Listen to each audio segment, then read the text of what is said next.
తిరుమల ఈ లడ్డు మీద జరిగిన ఈ కల్తీ ఈ డిబేట్కి సంబంధించి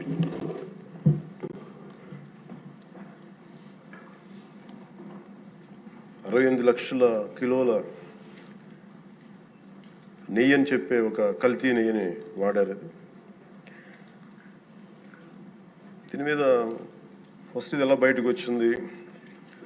గవర్నమెంట్ ఫామ్ అయిన కొత్తలో గౌరవ ముఖ్యమంత్రి గారు ఎన్డీఏ మీటింగ్ మమ్మల్ని అందరినీ పిలిచి కండక్ట్ చేసినప్పుడు ఆ రోజు ఒక నేషనల్ డైరీ డెవలప్మెంట్ బోర్డు చేసిన రిపోర్ట్ని చదివారు. వీళ్ళు గత పాలనలో ఇది కూడా జరిగింది అనేది టీటీడీ బోర్డు వారి పాలక మండలి చేసిన ఇది కూడా జరిగింది అనేది తెలియజేశారు. అంతే, అక్కడితో అయిపోయింది అధ్యక్ష. దాన్ని అంతకు మించి ముందుకు తీసుకెళ్ళాలి. లేదంటే నేను అది విని నాకేమనిపించిందంటే ఇలాంటివి కూడా జరిగినాయా? ఎందుకంటే ఆల్రెడీ గతంలో తిరుమలకి పైకంత వెళ్ళినప్పుడు కొంత స్థానికంగా కొంత ఉన్న చెప్పింది, తిరుమలలో చెప్పింది ఇవన్నీ కోరిలేట్ చేసుకొని కొంత ఆ ప్రసాదం కూడా క్వాలిటీ లేదని ఎలా చేశారు ఏంటో అనుకున్నాం. కానీ ఒక గబుక్కుని ఒకళ్ళు బ్లేమ్ చేయడం అనేది చాలా ఆలోచించి మాట్లాడతాం. ముఖ్యంగా పబ్లిక్ లైఫ్లో ఉన్నాం కానీ బాధ్యతగా ఉన్నాయి మా పొజిషన్లో. అలాంటిది అసలు ఈ నెయ్యిలో కల్తీ జరగలేదు ఇవన్నీ వాళ్ళు మాట్లాడుతుంటే దాని మీద చాలా కంప్లీట్ వివరణ ఇవ్వాల్సిన అవసరం ఉంది అనిపించింది అధ్యక్ష.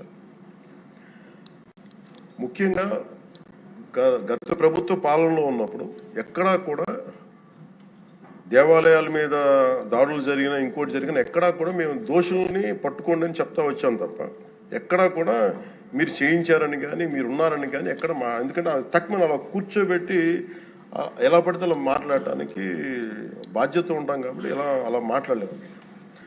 అలాగే ఇది కూడా గౌరవ ముఖ్యమంత్రి గారు రోజు ఎన్డీఏ సభలో చెప్పినప్పుడు మాకు కూడా ఏమనిపించిందంటే దీన్ని ఎలాగా అడ్రస్ చేయాలో నాకైతే ఇంటికి వెళ్ళాక నాకు అర్థం కాదు. ఇలాగ యానిమల్ ఫ్యాక్ట్ కూడా కలిసి ఇది ఎన్డీడీబీలో వచ్చింది అని నేషనల్ డైరీ డెవలప్మెంట్ బోర్డు దాంట్లో. సో ఇవన్నీ కూర్చోబెట్టి మాట్లాడుతున్నప్పుడు నేను తర్వాత మార్నింగ్ నేను ట్వీట్ చేశాను అధ్యక్ష. దాని మీద ఎందుకు ట్వీట్ చేయాల్సి వచ్చిందంటే వరుసగా నన్ను ట్యాగ్ చేస్తే చాలా మెసేజ్లు వస్తూ ఉన్నాయంట. నా ఆఫీస్ నుంచి అన్ని పంపించేటప్పుడు నేను చూసాను ఏం జరిగిందంటే మీరు ఎవరు మాట్లాడరేంటి, ఇలాంటి రిపోర్ట్ ఉన్నప్పుడు కూడా మీరు ఎవరు మాట్లాడరు ఏంటంటే అప్పుడు నా ఉద్దేశం ఏముందంటే ఇది ఈ దేవాలయాలు జరిగే ఇలాంటివన్నీ ఇవన్నీ కూర్చోబెట్టి దీనికి ఒక రక్షణ ఒక సనాతన ధర్మ రక్షణ బోర్డు లాంటి ఉంటే బాగుంటుంది. ఎందుకంటే ఇలాంటి కూర్చోబెట్టి చాలా న్యూట్రల్గా చాలా ఆబ్జెక్టివ్గా చేయొచ్చు ఇవి అనే ఉద్దేశంతో నేను పెట్టాను అధ్యక్ష. నాకు గిల్ట్ ఎక్కడొచ్చిందంటే అరే ఇవన్నీ మనకి లాస్ట్ 2-3 ఇయర్స్ మా టెంపుల్ దగ్గర తిరుమలకి వెళ్ళినప్పుడు కూడా గౌరవ మంత్రివర్యులు మనోహర్ గారు మేము వెళ్ళినప్పుడు మా దృష్టికి చాలామంది తీసుకొచ్చారు అధ్యక్ష. మేమే 2-3 పర్యాలు మేమే మాట్లాడుకున్నాం. సో నాకు అవన్నీ గుర్తొచ్చి అరే మనకి తప్పు జరిగింది తెలిసి మనం దాన్ని సరిగ్గా తీసుకెళ్ళకపోయిన ఒక పశ్చాత్తాపంతో నేను ఒక దీక్ష చేశాను అధ్యక్ష. ఆ తర్వాత దాన్ని అందరూ అన్ని రకాలుగా తీసుకెళ్ళారు సార్, 3 పార్టీస్. అలాగే మాకు తర్వాత మొన్న గౌరవ ముఖ్యమంత్రి గారు మనకి కేశవ్ గారు మా క్యాబినెట్లో కూర్చున్నప్పుడు మా దృష్టికి తీసుకొచ్చింది అసలు ఈ నెయ్యిలో నెయ్యే లేదనేది చాలా స్పష్టంగా తెలియదు. మాకేమనిపించిందంటే ఏదైనా సరే innovation is very important in life. Innovation లేకపోతే ఈ పాటికి ఒక్కొక్కరు ఒకలా ఇన్నోవేట్ చేస్తారు. బట్ ఈ పర్టికులర్ ఈ గత ప్రభుత్వంలో ఉన్న వ్యక్తులు వీళ్ళు అరాచకంలో ఇన్నోవేషన్ చేశారు. వీళ్ళు కల్తీలు కూడా అంటే మామూలుగా ఒక నెయ్యి కావాలంటే పాలలో నుంచే కాకుండా రసాయనాల నుంచి కూడా తీయచ్చు, మిగతా వాటి నుంచి కూడా తీయచ్చు అని చేసి చూపించారు. దానికి సంబంధించిన కంప్లీట్ సిబిఐకి ఆ రిపోర్ట్ ఇచ్చినప్పుడు ఎక్కడా కూడా నెయ్యి లేకుండా వీళ్ళు నెయ్యి తయారు చేశారని స్పష్టంగా తెలియజేశారు. ఇప్పుడు మనం ఏం మాట్లాడుతున్నాం వీళ్ళందరితో అంటే ఎక్కడా కూడా ఈ సభ సాక్షిగా చెప్తున్నాను, ఇది ప్రజలకు కూడా తెలియాలి, ఎక్కడా కూడా గత ప్రభుత్వం తాలూకు హెడ్ చేసిన వ్యక్తి చేశారని ఎక్కడ కూడా నేను ప్రత్యేకించి మాట్లాడాలి. నేనేం చెప్తాను, టీటీడీ పాలక మండలి బాధ్యత ఇది. మీరు కూర్చోబెట్టి మీరు బాధ్యత తీసుకొని వాళ్ళ పార్టీ ఆ ప్రభుత్వం స్థాపించినప్పుడు వాళ్ళ నియమించిన పాలక మండలి వాళ్ళు చేసిన తప్పులకి సింపుల్ ఏం చేయాలి అధ్యక్ష? ఒక ఇంటర్వ్యూలో కూడా నన్ను అడిగితే నేనేం చెప్పానంటే you mean to say you going to blame the person who headed the last government అంటే my intention is not that. My intention is always to say that who did this, who are the perpetrators. A perpetrators is more or less they are the TTD board. Let them be accountable for that. ఎక్కడ కూడా నేను ఈ వ్యక్తి గురించి మేము మాట్లాడలేదు, ఎందుకంటే డైరెక్ట్గా ఇన్వాల్వ్మెంట్ ఉందని మనం చెప్పట్లేదు అది, ఎందుకంటే వాళ్ళు నియమించిన బోర్డు ఇది. కానీ వాళ్ళు ఏం చేస్తున్నారు అక్కడ కూర్చోబెట్టి ఎక్కడా కూడా సింపుల్ ఏం చేయాలి దీక్ష? నిజంగా నేనేం చెప్పాను ఆ ఇంటర్వ్యూలో కూడా, ఆయనే తప్పు, నాకు సంబంధం లేదు, మేము పలానా టీటీడీ బోర్డు చేసింది ఇది, ఆ టీటీడీ బోర్డు మీద మీరు నిష్పక్షపాతంగా ఒక కమిటీ వేయండి, ఆ దోషులు శిక్ష పడేలా చేయండి, వాట్ ఎవర్ దాని అవుట్కమ్ ఏముంటుందో దాన్ని బయట పెట్టండి, ఇంత సింపుల్గా తేల్చేయచ్చు. వాళ్ళు వెనకెందుకు వేసుకొస్తున్నారు నాకు ఈ రోజుకి నాకు అర్థం కాదు. ఈ రోజుకి వెనకేసుకు రావాల్సిన అవసరం లేదు. వెరీ క్లియర్ కట్ రిపోర్ట్ ఇచ్చింది. ఇందులో కంప్లీట్గా అసలు నెయ్యి లేకుండా వీళ్ళు నెయ్యి తయారు చేశారు కనుక రసాయనాలతోటి పామాయిల్ తోటి వీటన్నిటితో బేస్ చేసుకొని నెయ్యి లేకుండా నెయ్యి తయారు చేశారు. It's very clear cut, it's evident. ఇప్పుడు ఎందుకు ఇంత డిస్కషన్ అవుతుంది అధ్యక్ష? మనందరం కూర్చోబెట్టి ఇంత సభా సమయాన్ని ప్రజలకు ఇవ్వాల్సింది కేవలం తిరుపతి లడ్డు గురించి ఎందుకు మాట్లాడాల్సి వస్తుందంటే, వాళ్ళు నిజంగా కనుక ఉప్పేసుకుని ఉంటే కల్తీ జరిగింది, దానికి తగ్గ లా ఏం కోర్స్ యాక్షన్ ఏం తీసుకోవాలో తీసేసుకుని అయిపోతుంటే దానికి ఎవరైతే పర్పెట్రేటర్స్ ఉన్నారో వాళ్ళకి ఆ శిక్షగా వెళ్ళిపోతారు. అలా కాకుండా అసలు ఆ నెయ్యిలో కల్తీ లేదు, యానిమల్ ఫ్యాట్ లేదు, రిపోర్ట్ ఇచ్చిన తర్వాత ఇవన్నీ. అందుకని ఈ సభ ఈరోజు ఇంతమంది మాట్లాడాల్సి వస్తుంది అధ్యక్ష. మాకు ఏమనిపించిందంటే అధ్యక్ష, దీన్ని క్యాబినెట్ మీటింగ్లో మా దృష్టికి తీసుకొచ్చింది మీకు తెలియజేస్తున్నాను మీ ద్వారా ప్రజలకి. సిబిఐ నేతృత్వంలోని ఈ స్పెషల్ ఇన్వెస్టిగేషన్ టీం ఆ నెయ్యి తయారీకి 1 లీటర్ పాలు కూడా వినియోగించలేదని చెప్పి చాలా ఖచ్చితంగా తేల్చింది. ఆ పామాయిల్లో రసాయనాలు కలిపి తయారు చేసినట్టు చెప్పింది. ఆ ఇతర రసాయనాలు ఏ మూలకాల నుంచి తయారయ్యాయో నిర్ధారణ చేసే సాంకేతికత, దానికై సంబంధించిన టెక్నాలజీ ఆ పర్టికులర్ మా వద్ద లేదనేది ఆ సిట్ తేల్చేసింది. ఈ కేసులో 36 మందిని నిందితులుగా తేల్చింది. శ్రీవారి ప్రసాదాన్ని అపవిత్రం చేసేందుకు ఒక ప్రణాళిక, ఒక ప్లాన్ ప్రకారం కుట్ర జరిగిందన్నట్టు సిట్ తెలియజేసింది. అలాగే దీనికి ముందు ఏం జరిగిందని చూస్తే, తమకి నచ్చిన సంస్థలకి నెయ్యి సరఫరా కాంట్రాక్టులు కట్టబెట్టేందుకు ఒక ప్రణాళిక ప్రకారం టెండర్ నిబంధనలు సవరించారు. నెయ్యి సరఫరాకి సంస్థకి ఉండాల్సిన కనీస వార్షిక టర్నోవర్ 250 కోట్ల నుంచి 150 కోట్లకు తగ్గించారు. రోజుకి 4 లక్షల లీటర్ల పాలు సేకరించాలన్న నిబంధనని తొలగించారు. డైరీ రంగంలో 3 ఏళ్ల అనుభవం ఉండాలన్న నియమాన్ని ఏడాది కుదించారు. రోజుకి 12 టన్నుల వెన్నెయ్య తేయాలన్న నిబంధనను కూడా 8 టన్నులుగా మార్చేశారు. అంటే ఒకరికి నెయ్యి కాంట్రాక్ట్ ఇవ్వాలంటే ఇన్ని నిబంధనల్ని తూట్లు పడిచారు. అది చేసిన తర్వాత మళ్ళీ సవరణ అనంతరం వీళ్ళు ఎంపిక చేసిన సంస్థలు 20-23 మధ్య నెయ్యి సరఫరా చేశాయి. నెయ్యి సరఫరా చేసిన సంస్థకు అందుకు కావాల్సిన కనీస అర్హతలు లేవని సిట్ ఛార్జ్ షీట్లో ఉన్నది. వీరు నెయ్యి సరఫరాకి ఎంచుకున్న ఆ సంస్థలు బోలేబాబా అని కానీ దానికి అనుబంధ సంస్థలు మాల్గంగా, వైష్ణవి డైరీలు 1 లీటర్ కూడా నెయ్యిని పాల నుంచి తయారు చేయాలని స్పష్టంగా చెప్పారు. ఇది 1924 మధ్య 11 కోట్ల మంది భక్తులను శ్రీవారిని దర్శించుకుంటే ఆ కాలంలో మొత్తం 48 కోట్ల లడ్డు ప్రసాదాలు విక్రయం జరిగింది. దాంట్లో సుమారు 20 కోట్ల లడ్డూలు నకిలీ నెయ్యితో తయారయ్యాయని చెప్పి టీటీడీ రికార్డ్స్ తెలియజేస్తాం. ఆ 11 కోట్ల మందికి రసాయనాలతో నిండిన మన లడ్డూలు పంపించారు. అలాగే ఇందులో 1,00,000 లడ్డూలు కూడా అయోధ్య రామ మందిర ప్రారంభోత్సవానికి పంపిణీ చేశారు. నేను మొన్న మన క్యాబినెట్లో మన గౌరవ ముఖ్యమంత్రి గారు మేమందరం కూర్చొని మాట్లాడుతున్నప్పుడు నాకు పర్సనల్గా నాకు మెసేజ్ ఏంటంటే, అమరావతి మన ఈ అయోధ్యకి పంపిన లడ్డూలు ఈ లడ్డూలు కాదు, ఇవి వేరే లడ్డూలు. అలా ఎలా తేడా చెప్తారు వీళ్ళు? దానికోసం ప్రత్యేకంగా అంటే అక్కడ నిబంధనలు ఎక్కడా కూడా మీరు నెయ్యి మేము పలానోళ్ళు కొన్నారు మాకు డీటెయిల్స్ ఇస్తూ ఉన్నారు. నేను సభాముఖంగా ఎందుకు వాళ్ళకి పేర్లు ప్రస్తావించారు, అది చెప్పిన వ్యక్తులు కానీ వీళ్ళు కానీ. నేను అడిగింది ఏంటంటే, ఓకే మీకు దాని మీద ఆధారాలు ఏమున్నాయి, మీరు ఈ లాటే పంపించారు అయోధ్యకి అనేది మీకు ఏముంటాయి? ఎక్కడ ఏం లేదు, అన్ని గాల్లో మాట్లాడుతున్నారు వీళ్ళందరూ. ఇప్పుడు మేము అడుగుతుంది ఏంటంటే, దీనికి సంబంధించి కంప్లీట్ పాలకా మండలి బోర్డు టీటీడీ పాలక మండలి board they have to take responsibility. వాళ్ళని ఒక గత ప్రభుత్వాన్ని నడిపిన ఆ ముఖ్యుడైన వ్యక్తి వాళ్ళు వెనకేసుకొస్తున్నారంటే అందులో కూడా మీకు కూడా బాధ్యత తీసుకోవాల్సి వస్తుంది. అందుకని సభాముఖంగా మేము అందరికీ ఏం చెప్తున్నామంటే let the law take its own course. ఎవరైతే దోషులు ఉన్నారో వాళ్ళకి శిక్ష పడాల్సిందే. మా ఉద్దేశం ఒకటే అధ్యక్ష, ప్రాబ్లం ఎక్కడ ఉంది అంటే ఇందులో మనందరం కూడా ఇందాక మన గౌరవ సభ్యులు మాట్లాడతా నెల్లూరుకు సంబంధించి సోమిరెడ్డి గారు మాట్లాడతా దర్గా కానీ మన కస్మూర్ దర్గా గురించి వీటన్నిటి మాట్లాడుతూ ఉంటే బేసిక్గా నేను కూడా నెల్లూరులో పెరిగాను కాబట్టి నేను అర్థం చేసుకోగలను. అది ఎక్కడా కూడా వేరే మతాలను కించపరచడం అనేది తెలియదు అది ఈ దేశం. అందుకే ఈ దేశం ఇలా ఉండేది కాదు. అలాంటి దేశం సాంప్రదాయాలని వీళ్ళు కూర్చోబెట్టి కల్తీ జరిగిందంటే వెరీ సింపుల్గా ఏం చేయాలి, అడల్ట్రేషన్ జరిగింది, మేము కూర్చోబెట్టి దీన్ని కరెక్ట్ చేసుకుని మీరు కరెక్ట్ చేయండి, మేము మీకు మద్దతు ఇస్తాం, ఇంతే చెప్పాలి అధ్యక్షుడు. అంతేగాని దాన్ని వెనకేసుకు వస్తున్నారు అంటే ఒకటి క్లియర్ కట్ రిపోర్ట్ ఉంది, అందులో నెయ్యి లేదనేది, అందులో రసాయనాలు ఉన్నాయని క్లియర్ కట్ చెప్పింది. ఈ రసాయనాల్లో ఏమున్నాయి అనేది అది పెరుమాళకి ఎరుగదు, ఆయనే కూర్చొని చేయాలి. ఒక రిపోర్ట్ ఏమో మాకు ఎన్డీడీబీ రిపోర్ట్ ఏమో దాంట్లో ఖచ్చితంగా ఈ జంతు సంబంధించిన అవశేషాలు ఉన్నాయి అనేది చాలా స్పష్టంగా చెప్పారు. అది ప్రాపర్ ఆథరైజ్డ్ బోర్డు.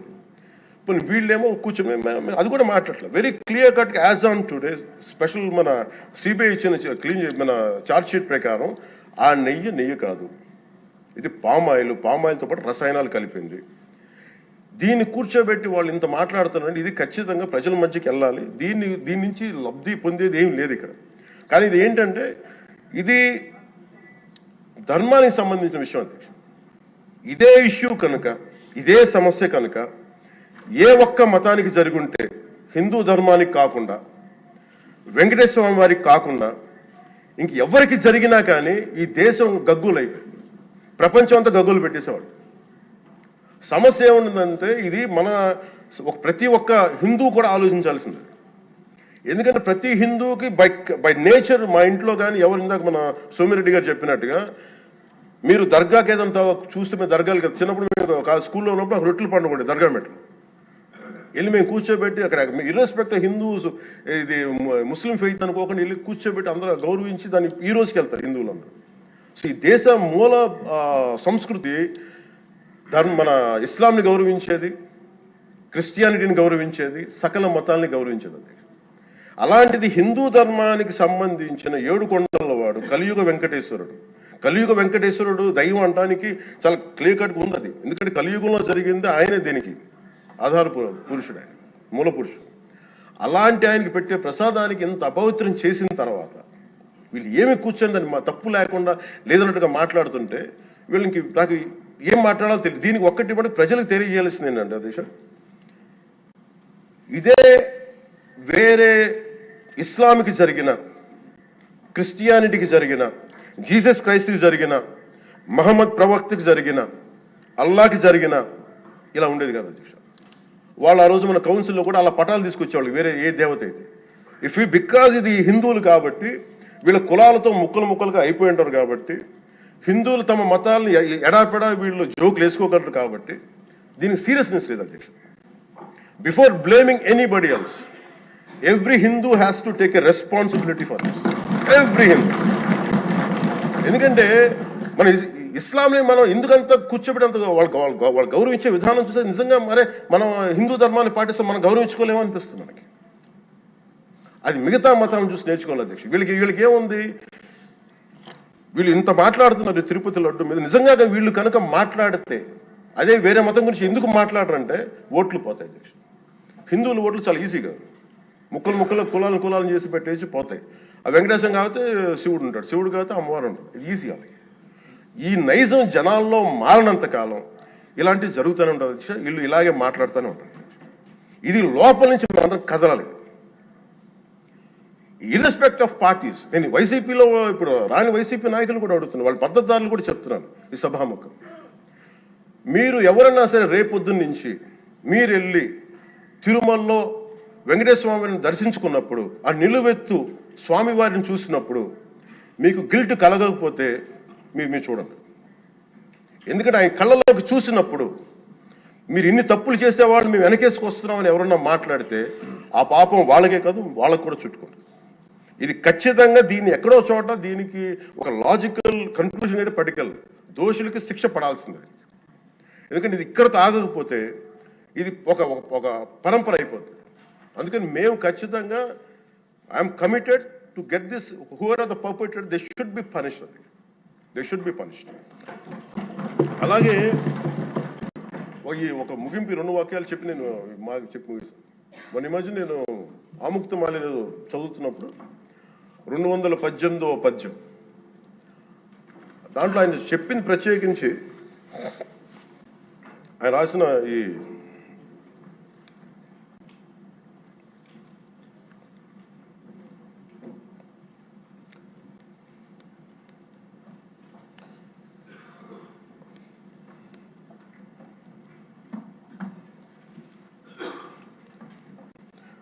అంటే దేవాలయాల మీద డబ్బుల్ని ఎలా ఉండరు అంటే రాజు రాజుకి కర్తవ్యాన్ని ఉపదేశించే పద్యం. ఆయితికానికి ఇవ్వకు మమరాలయ ముఖ్యము అతడు అర్థతృష్ణాయుతుడై నిజోర్వియగు నష్టికి ఆ ధనమును తరల్చి రాజు ఆయతనమునకు చేర్చు మరి అట్టిది ఆపత్యము కాన ఒంటిగాడే అధికారి కావాలయ ఇంచుకు తిన్నను వాడే రూపురం. మనకు తెలిసిన మహా గొప్ప పరిపాలకులు కృష్ణదేవరాయలు రాసిన అముక్తమాల్యదలోనిది పద్యం. దేవుడి సేవలో ఎలాంటి వారిని నియమించాలో రాజుకు కర్తవ్యాన్ని ఉపదేశించే పద్యం. రాజు కోసం వసూలు చేసేవాడికి దేవాలయంపై అధికారం ఇవ్వద్దు. అలాంటి వాడు డబ్బు మీద ఆశతో రాజ్యానికి వసూళ్లలో నష్టం వచ్చినప్పుడల్లా దేవుడది ధనాన్ని తరలించి రాజు ఖజానాకు చేర్చేస్తూ ఉంటాడు. అలాంటిది తప్పుడు పని కాబట్టి ఎలాంటి మమకారాలు లేని ఒంటరి వాడే ఆలయానికి అధికారిగా ఉండాలి. ఒకవేళ వాడు దేవుడి సొత్తు తిన్నప్పటికీ ఆ పాపానికి వాడే నాశనం అవుతాడు. కానీ ఆ డబ్బు తెచ్చి రాజుకి చేర్చడం వల్ల ఆ రాజ్యమే నాశనం అవుతుంది అని చెప్తుంది అధ్యక్ష పద్యం. గత ప్రభుత్వ పరిపాలన కాలంలో జరిగిందంతా అచ్చంగా ఇలాగే జరిగింది. అంటే ఇది మనందరికీ కూడా చాలా లోతుగా ఆలోచించాలి. ఇది భగవంతుడికి సంబంధించినది. అంతమంది వెళ్ళి వాళ్ళ కర్మని అక్కడ వేస్తారు అధ్యక్ష డబ్బులుగా. ఆ కర్మని ఆ పుణ్యస్థలమే కాపాడాలి. భక్తులు తాలూకు నిత్య ఏడుకొండల వాడి నామస్మరణే కాపాడ తప్ప ప్రజలు చేసిన కర్మను ఎవరైతే భగవంతుడి సొమ్ముతో ఆడుకుంటారో భగవంతుడి డబ్బును దోచేస్తారో తరాలు కూడా లేచిపోతాయి. చాలా జాగ్రత్తగా ఉండాలి. ఇది ఎంత మనం ఇది చాలా పుణ్యకార్యాలకు ఇవ్వాల్సింది. అందుకని వీళ్ళందరికీ కూడా ఇప్పటికైనా దీని కల్తీ జరిగింది వాళ్ళు ఒప్పుకుంటామని చెప్పి వాళ్ళు నిజానికి ఇంకా ఇబ్బంది లేకుండా ఇంకా మళ్ళీ దీని గురించి మీరు ఢిల్లీకి వెళ్ళి కోర్టులు వేసే కొద్దీ మీ పాపం పెరుగుద్దే తప్ప మీ నాశనం కొంచెం ఫాస్ట్ అవుద్ది తప్ప ఇదైతే తగ్గదు.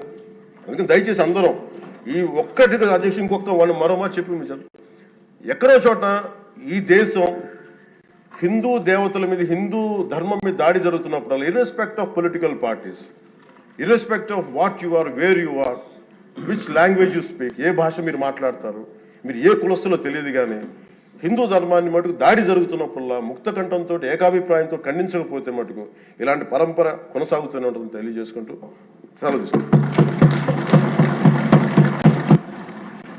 చాలా పవన్ కళ్యాణ్ గారు చాలా అత్యద్భుతంగా ప్రజల్ని ఆలోచింపజేసే విధంగా చాలా అద్భుతంగా మాట్లాడారు. అప్పుడే అయిపోయిందా అని ఫీల్ అయ్యేలాగా చేశారు. ధన్యవాదాలు. ఇప్పుడు గౌరవ ముఖ్యమంత్రి వర్యులు